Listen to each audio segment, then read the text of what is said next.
वो दोबारा आईसीयू में चली गई हैं। आईसीयू में चली गई हैं। भाई आपकी बड़ी मेहरबानी होगी, आपकी बड़ी मेहरबानी होगी। मैं जेल के अंदर की बात कर रहा हूँ, जेल के अंदर की बात कर रहा हूँ, अडयाला जेल। वो सुपरडेंट भी है, शायद वो आज जलसा देख रहा होगा, मेरी गुफ्तगू सुन रहा होगा। मैंने उसको कहा, मैंने कहा मेरी बात करा दो, लंदन में मेरी बात करा दो, मेरे बेटे से बात करा दो, मेरे छोटे बेटे से बात करा दो। मैं पूछना चाहता हूं कि किस हाल में है। मेरी बात उसने नहीं कराई। मैंने कहा देखो तुम्हारे मेज के ऊपर दो दो फोन पड़े हैं, ये दो मोबाइल पड़े हैं, ये दो लैंडलाइन पड़ी है। यार तुम एक छोटी सी कॉल मिला के मेरी बात करा सकते हो, करा दो। कहने लगा हमें इजाजत नहीं है। मैंने कहा तुम्हें इसके लिए किससे इजाजत लेने की जरूरत है, तुम्हें किससे इजाजत दरकार है। उसने कहा नहीं जी हम नहीं करा सकते। मैं उसके कमरे से उठ के अपनी कैद खाने में चला गया दोबारा, वहां सेल में। इतना सा सेल था, इतना सा सेल, चारपाई मुश्किल से वहां पे पूरी आती थी, चारपाई मुश्किल से वहां पे आती थी, और एक छोटी सी कुर्सी थी जहां कभी मैं उठ के बैठ जाता था। वहां चला गया, सोचता रहा कि यार ये बात कराना भी इतना मुश्किल काम था उसके लिए। 2.5 घंटों के बाद उसका नंबर 2 बंदा जो है वो मेरे पास आता है और आके कहता है कि एक बहुत बुरी खबर है आपके लिए, आपकी बीवी कुलसूम अल्लाह को प्यारी हो गई। बात नहीं कराई, 2.5 घंटे के बाद आके मुझे खबर देता है कि आपकी बीवी अल्लाह को प्यारी हो गई है और हम अब जा रहे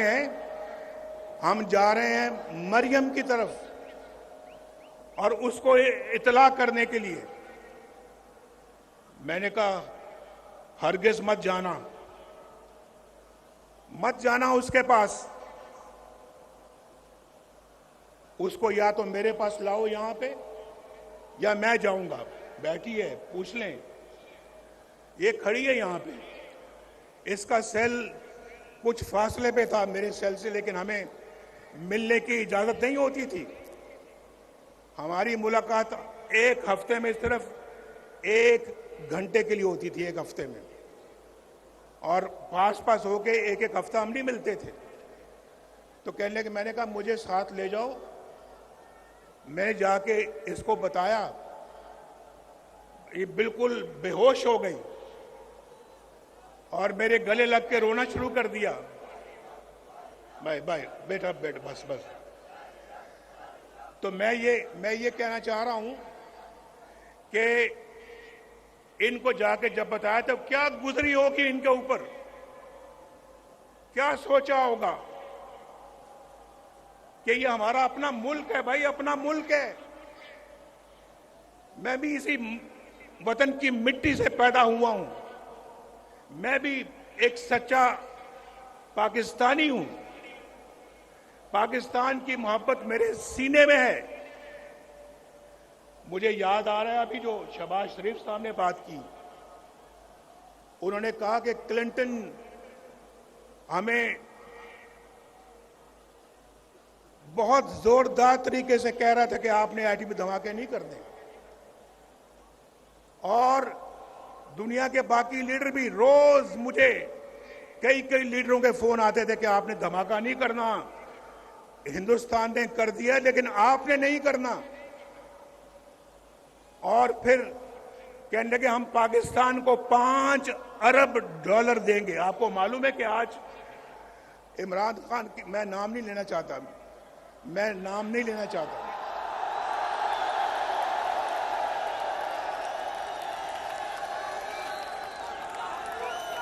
मैं नाम नहीं लेना चाहता, मैं वो फर्क मैं मलहूज़े खातिर रखना चाहता हूं जो मेरी ग्रूमिंग, मेरी ट्रेनिंग मुझे सिखाती है। मैं ऐसे माहौल में नहीं पला कि मैं गंदी बातों में टिट फॉर टैट करूं और मैं ईंट का जवाब पत्थर से दूं। मैं ऐसा नहीं करता। वो अमेरिका के सदर के आगे बोल सकता था, बोल सकता था। तो क्या इसी बात की पर हमें सजा मिलती है? इसी बात के लिए हमारी हुकूमतें तोड़ दी जाती हैं, हमारे खिलाफ फैसले सुनाए जाते हैं। मेरे जमाने में रोटी 4 रुपए की थी, आज कितने रुपए की है बताओ? आज तो पूरे पाकिस्तान से आप सब लोग आए हुए हो। कोई कोयटा से आया है, कोई चागी से आया है, कोई सिंध से आया है, कोई सूबा केपी से आया है, खैबर से, कोई पंजाब के दूर दराज इलाके से आया है और कोई गिलगित बल्तिस्तान से आया है। ये देखा, बोल पड़े हैं, बोल रहे हैं बीच में। और कोई आजाद कश्मीर से आया है। ये आजाद कश्मीर के झंडे भी मैं देख रहा हूं। आप सबको मेरा खसूसी सलाम है, सलाम। वहां रोटी का क्या रेट है बताओ? रोटी कितने की मिलती है? 20 रुपए की। मेरे जमाने में कितने की थी? 4 रुपए की। इसलिए मुझे निकाला, इसलिए मेरी छुट्टी कराई, इसलिए कि जनाब नवाज शरीफ जो है वो उसने अपने बेटे से तनख्वाह नहीं ली, लिहाजा फारिग वजारत उज़्मा से खारिज कर दिया। ये कहां का फैसला है यार? क्या फैसला है ये? आप पाकिस्तानी कौम हो, बताओ, आप इस फैसले से इत्तेफाक करते हो? और फिर मुल्क का ये हाल हो गया। मुल्क आज बर्बादियों की हद तक चला गया, बर्बादियों की हद को छूकर अब वापस आएगा इंशाअल्लाह, वापस आएगा, लाएंगे वापस इंशाअल्लाह इसको हम। मेरे भाइयों, जरा एक और बात बताओ। अभी तो रोटी आपने बताई कि 4 रुपए की थी और आज 20 रुपए की है। मुझे जरा ये भी बताओ कि पेट्रोल कितने का मिलता था मेरे दौर में? पेट्रोल बताओ। मेरे दौर में 60 रुपए लीटर मिलता था या नहीं मिलता था? आज कितने का है बताओ? बताओ फिर। इसलिए निकाला नवाज शरीफ को। मुझे बताओ कि आज जो है वो पाकिस्तान में डॉलर कितने का मिलता है? डॉलर मेरे जमाने में 104 रुपए था, 104 रुपए। आज 250 के लगभग है। इतना ही है या कुछ ज्यादा है? 250 से भी ऊपर है। इसलिए तो महंगाई का तूफान है पाकिस्तान के अंदर। तो आप मुझे बताओ, इसलिए नवाज शरीफ को निकाला था कि वो उसने डॉलर को हिलने नहीं दिया। रुपया डॉलर के आगे बिल्कुल खड़ा था मजबूती के साथ। हमने हिलने नहीं दिया डॉलर को। लेकिन पता नहीं हम पता नहीं इतने नाशुक्र क्यों हैं। एक अच्छा मुल्क तरक्की की तरफ चल रहा था। आप यकीन मानो, 1990 में जब अल्लाह के फजल करम से नवाज शरीफ पहली दफा वजीर आजम बना, 1990 दिसंबर में, 1991 समझ लें, तो जो काम हमने उस वक्त शुरू किए, अगर वो मोमेंटम और वो सिलसिला जारी रहता, यकीन माने आप में से आज कोई भी बेरोजगार ना होता मुल्क में, एक भी बेरोजगार ना होता पाकिस्तान के अंदर। पाकिस्तान अंदर गुर्बत नाम की कोई चीज ना होती। गरीब को अपने इलाज मुआवजे के लिए अपनी जायदाद ना बेचनी पड़ती। गरीब के पास इतना पैसा होता कि वो अपना इलाज भी करवा सकता, अपने बाल बच्चों का पेट भी पाल सकता था और उनको पढ़ा लिखा भी सकता था। आज तो देखना सोचना पड़ता है। आज तो सोचना पड़ता है। हालात इतने मुश्किल हो गए हैं कि बिजली का बिल दिया जाए या फिर बच्चों का पेट पाला जाए। मैं ठीक कह रहा हूं या नहीं ठीक कह रहा? बोलो, हाथ उठा के मेरी बात का जवाब दो। हाथ उठा के मेरी बात का जवाब दो। मैं ठीक कह रहा हूं या गलत कह रहा हूं? बिजली का बिल देना मुश्किल हो गया या नहीं हो गया? उधार लेके बिजली का बिल देना पड़ता है। लोग खुदकुशियां कर रहे हैं। लेकिन एक बात मैं आपको बता दूं, ये सिलसिला जो है ये शहबाज शरीफ के जमाने का नहीं है। ये उससे बहुत पहले, अभी बहुत पहले का शुरू हो चुका था। डॉलर कंट्रोल में नहीं आ रहा था, बिजली के बिल महंगे हो रहे थे, रोटी महंगी होती जा रही थी, घी महंगा होता जा रहा था, पेट्रोल महंगा हो रहा था, और फिर पाकिस्तान के अंदर डॉलर महंगा होता चला जा रहा था, चीनी महंगी होती चली जा। हमारे जमाने में चीनी 50 रुपए किलो थी, आज कितने की है? मैं तो 50 रुपए पे छोड़ के गया था, आज कितनी है? 200 की है, 250 की है। बताओ, कहां 40 रुपए, कहां 250 रुपए? बताओ मुझे भाई, ये नवाज शरीफ को इसलिए निकाला था आपने? और पाकिस्तान ने, आपको मैं बताऊं, पाकिस्तान एशियन टाइगर बनने जा रहा था उस जमाने में। हम तो अपना पाकिस्तान को G20 में ले जाने की तैयारी कर रहे थे। आज दुनिया के बहुत सारे मुल्क G20 में चले गए हैं। हमसे इतनी तेजी के साथ आगे बढ़ गए जो हमसे बहुत पीछे थे। हमसे बहुत पीछे थे, लेकिन आज हमसे बहुत आगे चले गए हैं। हम बहुत पीछे रह गए हैं। हमने ना सिर्फ उनको पकड़ना है, बल्कि उनसे भी आगे जाना है। आज मैं आपको बताऊं, मैं कई सालों के बाद तकरीर कर रहा हूं। 4 सालों के बाद तकरीर कर रहा हूं, यानी 6 सालों के बाद। 2 साल तो मैं पाकिस्तान में मुकदमे भुगत रहा और मरियम भी मेरे साथ थी। आज 6 सालों के बाद मैं किसी अपने जलसे से खिताब कर रहा हूं। और मैं आपको ये बताना चाहता हूं, अभी मैं बात कर रहा था ये बिजली के बिलों की। देखो, मेरी बात सुनो, मैं ये बिल तलाश करके लाया हूं आपके लिए, बिल तलाश करके। ये नसरुल्लाह खान का बिल है। नसरुल्लाह खान, उसका बिल है जब नवाज शरीफ वजीर आजम था, मई 2016 में, मई 2016, उस वक्त मैं वजीर आजम को बाहर धरने हो रहे थे हमारे, मुझे मालूम है, लेकिन हम अपना काम करते चले जा रहे थे। आपको तो पता है कि धरने कौन करवा रहा था? पता है या नहीं पता है? हमने धरनों के बावजूद आपके घरों में बिजली पहुंचा दी थी। पहुंचाई थी या नहीं पहुंचाई थी? हमने धरनों के बावजूद मोटरवे पे मोटरवे बनाते चले गए। ये गिलगित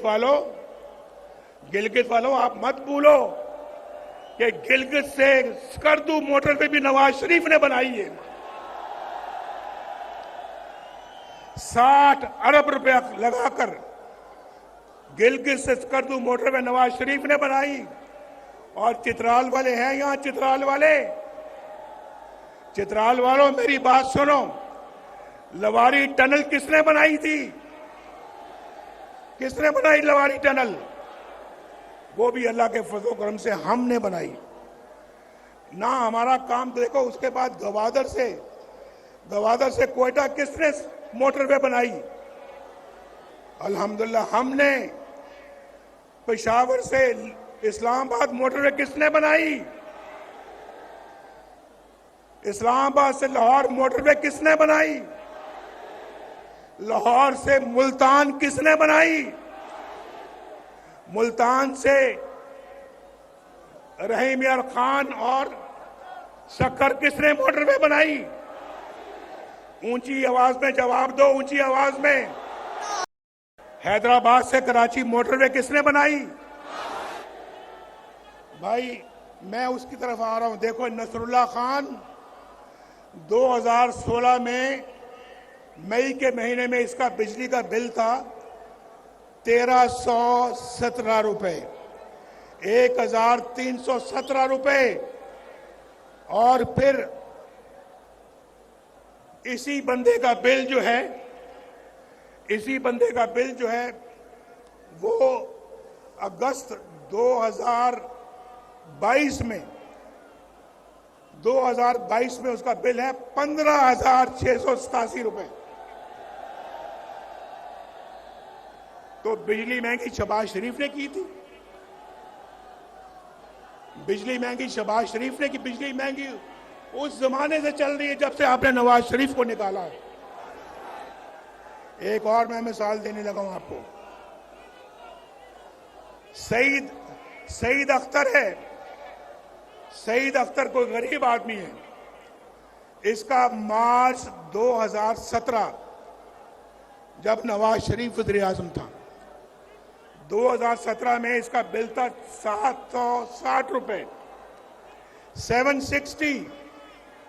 और उसका बिल जो है वो अगस्त 2022 को क्या बिल आता है उसका? 8,220।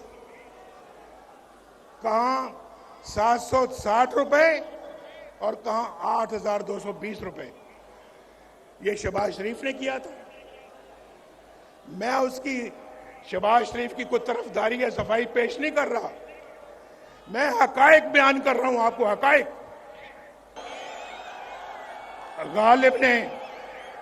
गालिब ने शायद हम जैसों के लिए कहा है, मुझ जैसों के लिए कहा है गालिब ने शायद, जिंदगी अपनी कुछ इस शक्ल से गुजरी गालिब, जिंदगी अपनी कुछ इस शक्ल से गुजरी गालिब, हम भी क्या याद करेंगे कि खुदा रखते थे।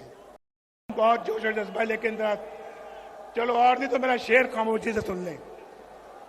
शेर को खामोशी के साथ सुन लें आप। जख्म इतने लगे हैं कि वो भरते भरते वक्त लगेगा, लेकिन मेरे दिल के अंदर कोई इंतकाम की तमन्ना नहीं है, बदले की कोई तमन्ना नहीं है नवाज शरीफ के दिल में। नवाज शरीफ के दिल में अगर तमन्ना है, बस यही है, मेरी ये कौम के लोग खुशहाल हो जाए, इनके घरों में खुशियां आ जाएं, इनके घरों में खुशहालियां आ जाएं, इनके घरों के अंदर रोशनी के चिराग जलें, इनको रोजगार मिले, इनको एक बाइज्जत पाकिस्तानी बनने का मौका मिले, बेरोजगारी ना हो, गुर्बत ना हो, बीमारी ना हो, जहालत ना हो। ये नवाज शरीफ चाहता है, ये नवाज शरीफ चाहता है। और मेरी दुआ है अल्लाह ताला से, अल्लाह ताला मेरे दिल के अंदर कभी भी कोई इंतकाम का जज्बा ना लेके आना। मैं इस कौम की खिदमत करना चाहता हूं, मैंने पहले भी की है। अल्लाह पाकिस्तान मुस्लिम लीग को और भी ताकत और तौफीक दे, ये खिदमत का सफर जारी रख सके। मैं जो शेर है वो मेरा सुन ले भाई। गालिब हमें ना छेड़ कि फिर जोश अश्क से, गौर से सुनो और समझो। गालिब हमें ना छेड़ कि फिर जोश अश्क से, बैठे हैं हम तहैया तूफान किए हुए। हमें ना छेड़ो, जख्मों को ना छेड़ो हमारे, वरना हमारे इतने आंसू निकलेंगे, इतने आंसू निकलेंगे कि तूफान आ जाएगा।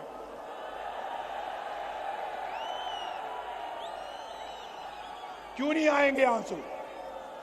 आंसू क्यों नहीं आएंगे? ये बैठी है मरियम, मरियम बैठी है यहां पर आपके सामने है। यहां पूछे इससे कि वो अजियत का लम्हा कैसे कोई भुला सकता है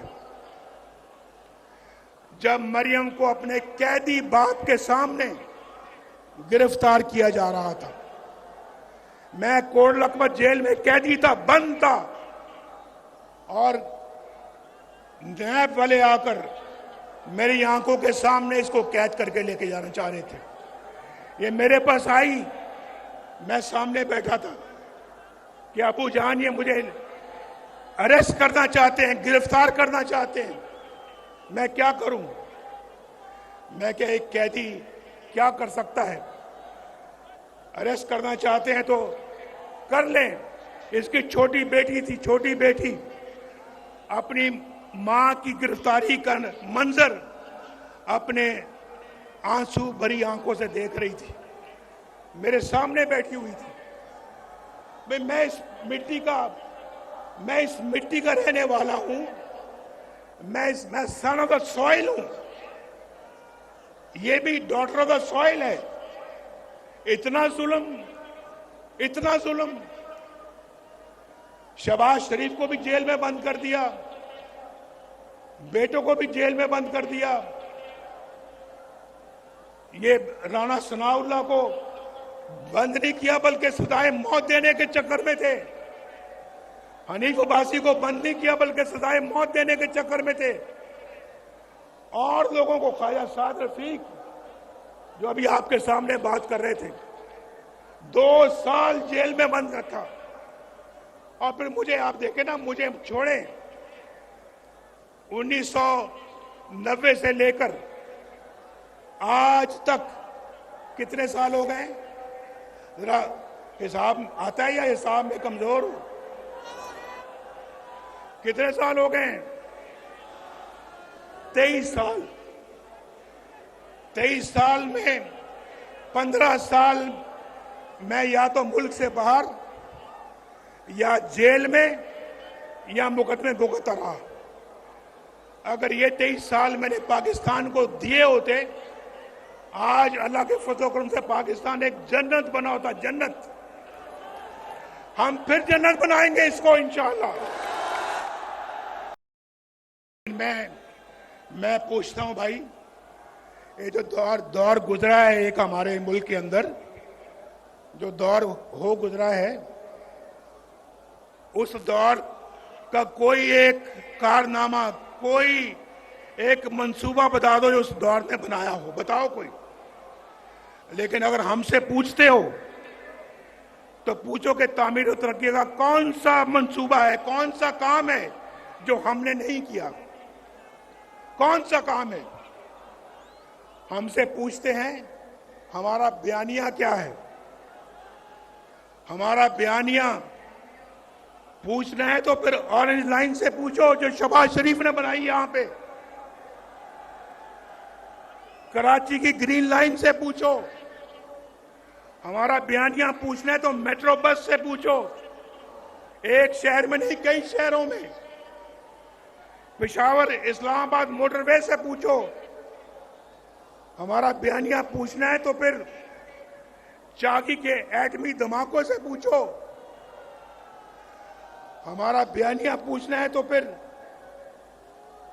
रोटी की कीमत से पूछो, डॉलर के रेट से पूछो, गरीब के बिजली के बिलों से पूछो।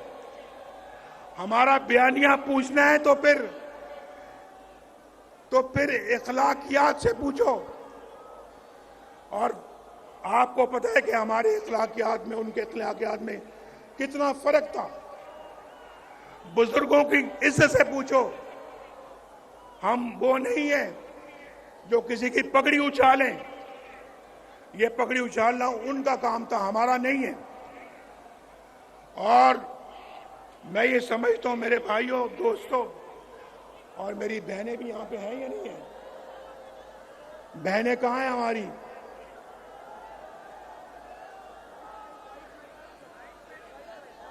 देखें हमारी बहनें कितने आराम से जलसा सुन रही हैं, कितने आराम से जलसा सुन रही हैं। कोई ढोल की थाप पे नाच गाना यहां नहीं हो रहा।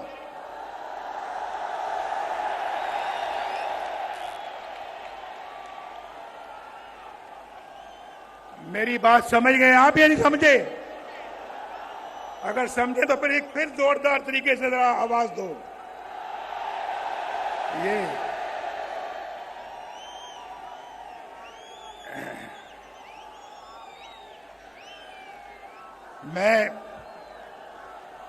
मैं समझता हूं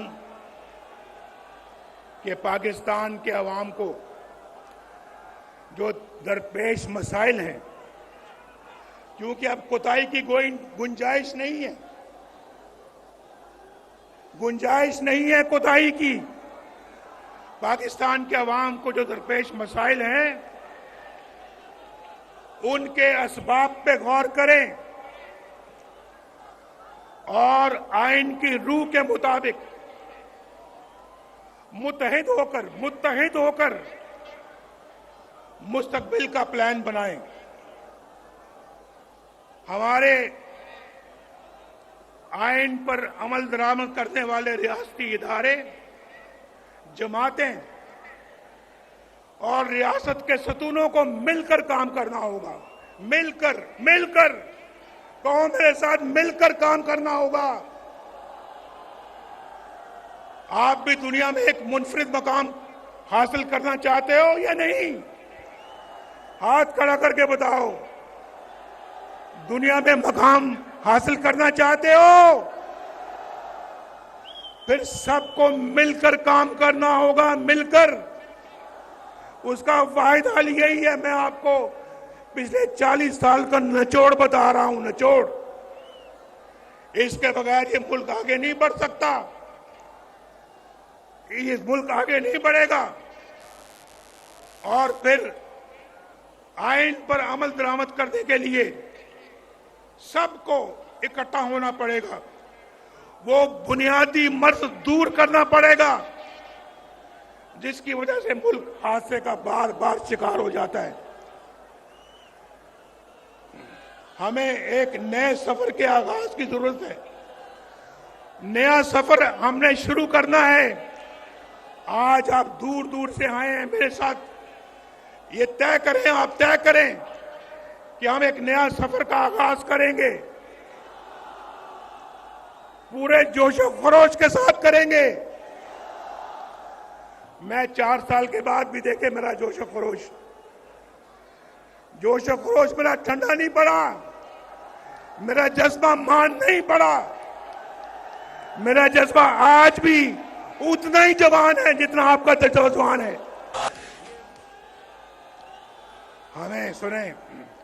हमें फैसला करना होगा।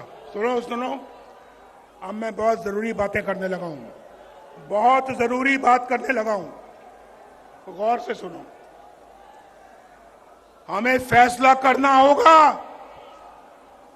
कि किस तरह हमने खोया हुआ मकाम हासिल करना है। हमें डबल स्पीड के साथ दौड़ना पड़ेगा।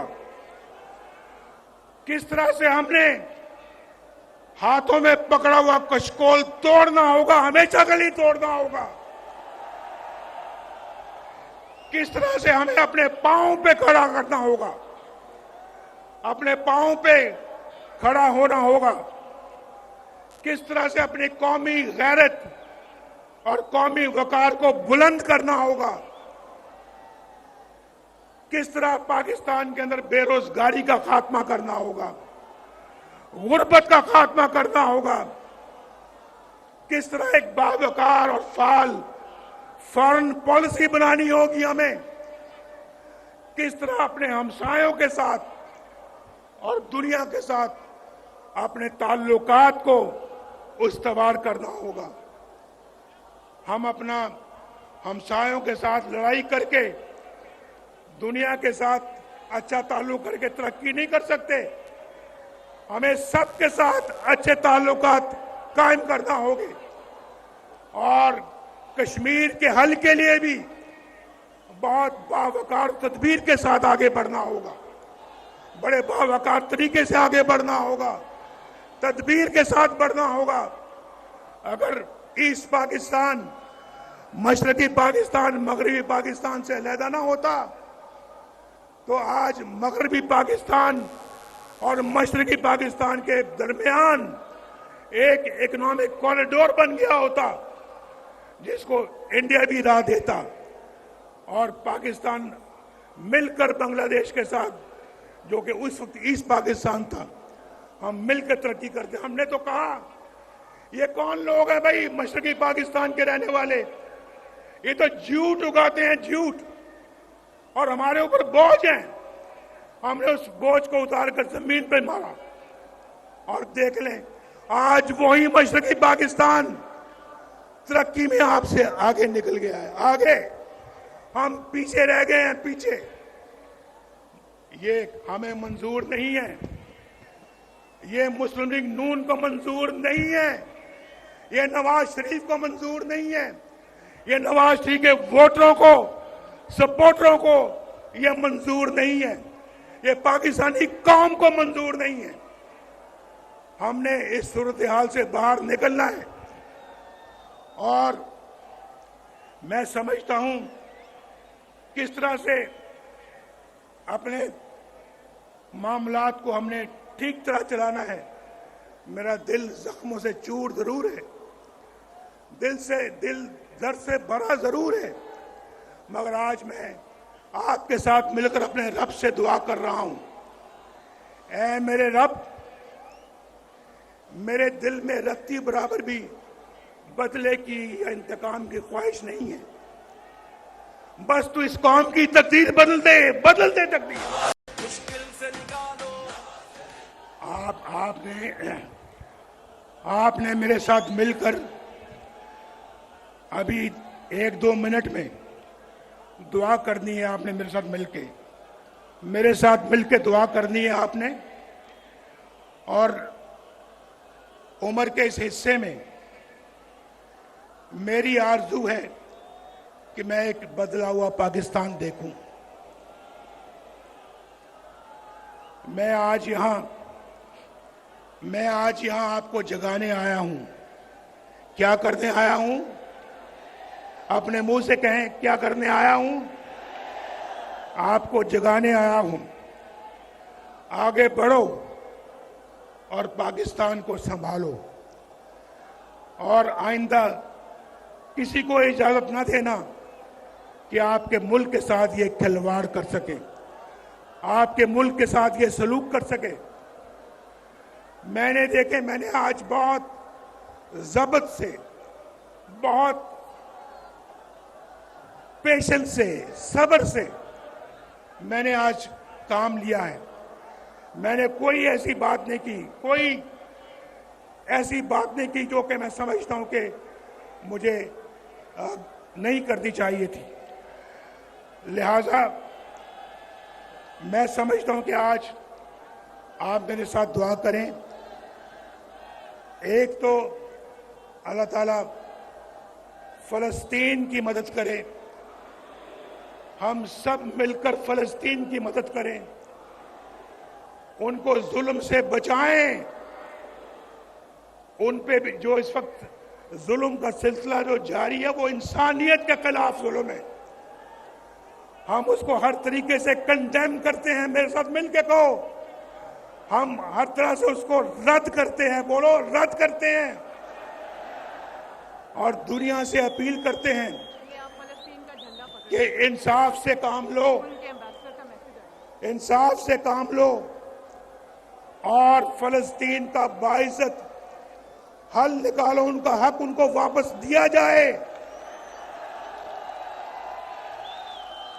और उनका हक उनको मिले, वो भी चैन सुकून से अपनी जिंदगी गुजार सके।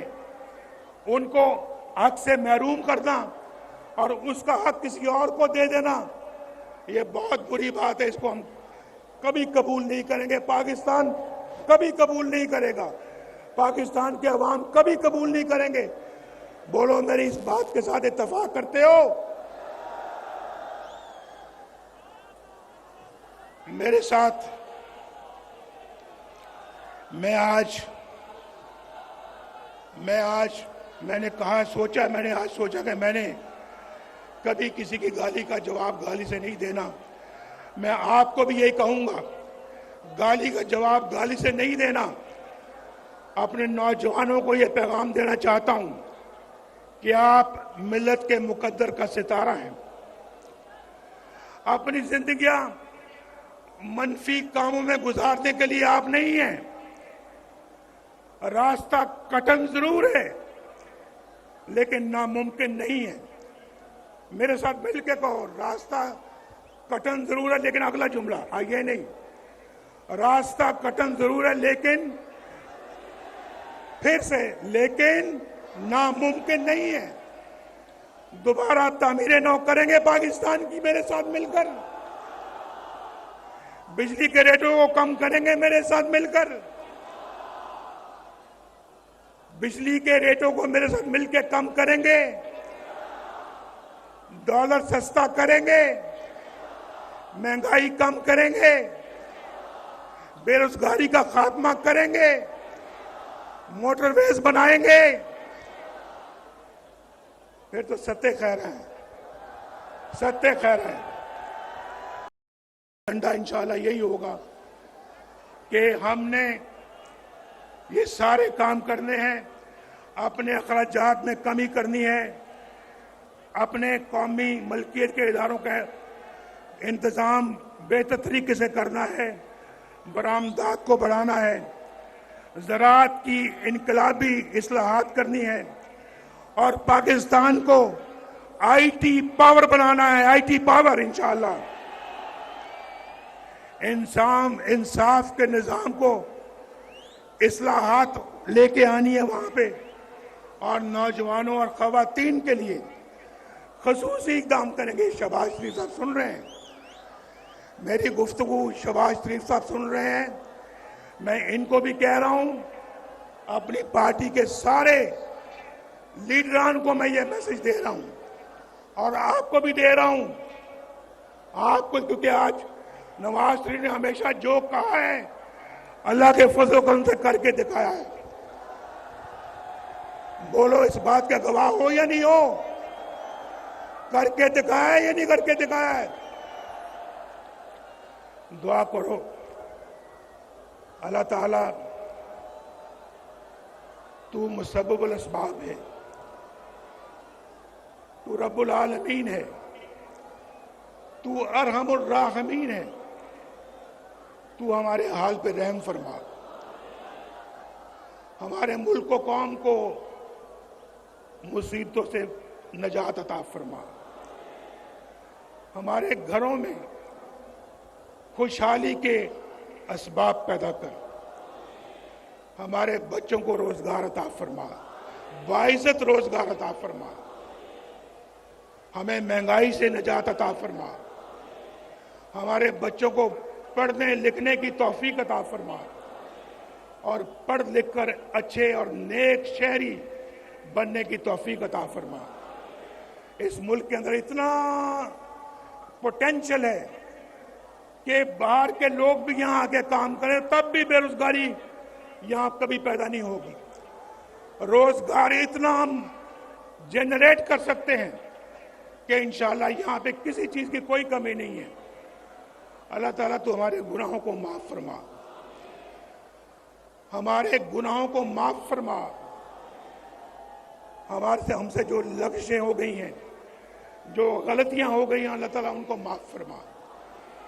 हमने जो गुनाह हमसे सरजद हो गए, अल्लाह उनको भी माफ कर दे और हमारी तरफ नजर करम अता फरमा।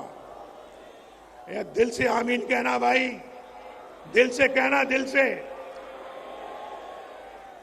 कई लोग होते हैं ना, वो कहते हैं जनाब आप अपना 100 दफा दुरूद शरीफ पढ़े, 100 मरतबा दुरूद शरीफ पढ़ा करे सुबह को और 100 मरतबा शाम को। लेकिन मैं अपना सुनता हूं बात को, तस्बीह मेरे पास भी है, लेकिन मैं कोशिश करता हूं कि तस्बीह दूसरों के सामने ना पढ़ा करूं।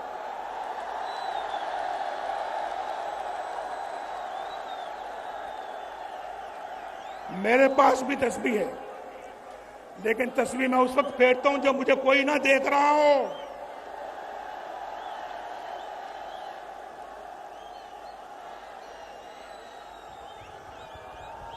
बगल में छुरी, मुंह में राम राम, ये मुझे नहीं आता।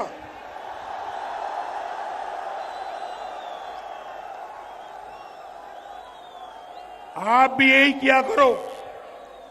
तो मुझे कोई कहता है आप सुबह भी पढ़ें, शाम को भी पढ़ें 100 मरतबा दुरूद इब्राहिमी। मैं एक वक्त मुकर्रर कर लेता हूं कि मैंने 1 घंटा पढ़ना है या आधा घंटा पढ़ना है, या जिनके पास वक्त कम है वो 10 मिनट के लिए पढ़ें खुशी और खुशू के साथ। अल्लाह से लौ लगा ले, पहले अल्लाह से लौ लगाएं, लौ लगा के फिर उसके बाद पढ़ें। दुआ मांगे, अल्लाह आपको वो अता करेगा जो आप उससे मांगेंगे। कहते हैं नदामत का एक आंसू, नदामत शर्मिंदगी, नदामत का एक आंसू जिंदगी के सारे गुनाह धो देता है, जिंदगी के सारे गुनाह धो देता है एक आंसू। आप सुबह तहज्जुद के वक्त, फजर के वक्त आप एक आंसू बहाएं अल्लाह को याद करके, देखें किस तरह से अल्लाह आपकी तकदीर बदलता है। ये मेरा कहा हुआ आजमाएं, जब पढ़े तो खुशी व खुशू के साथ, पूरी तवज्जो के साथ, और 100 दफा नहीं पढ़ सकते तो आप 20 दफा पढ़ें, 10 दफा पढ़ें, 3 दफा पढ़ें, लेकिन पढ़ें खुशी व खुशू के साथ। वो 100 दफा, उस 100 दफा पढ़ने से कहीं बेहतर है जहां आपकी तवज्जो कहीं और है, पर आप अल्लाह का नाम रहे हैं और दिल में आपका ये है कि दिल के अंदर आपके खोट नहीं होना चाहिए। आज मेरी आपके साथ गुफ्तगू बहुत सालों बाद हुई है। अल्लाह ताला आप सबको, आपकी औलाद को, आपके बच्चों को, भाई बहनों को खैर और बरकत की जिंदगी अता फरमाए। अल्लाह ताला आप सब पे रहम फरमाए। अल्लाह ताला आप सबको इज्जत की रोजी अता फरमाए। अल्लाह ताला आपको एक बहुत अच्छा फर्ज शनास पाकिस्तानी बनाए। देखें, मेरे दिल से ये दुआएं निकल रही हैं आपके लिए, और यही रिश्ता है मेरा आपके साथ, यही रिश्ता है। अल्लाह ताला आपका हामी और नासिर हो। पाकिस्तान शाबाश शाबाश।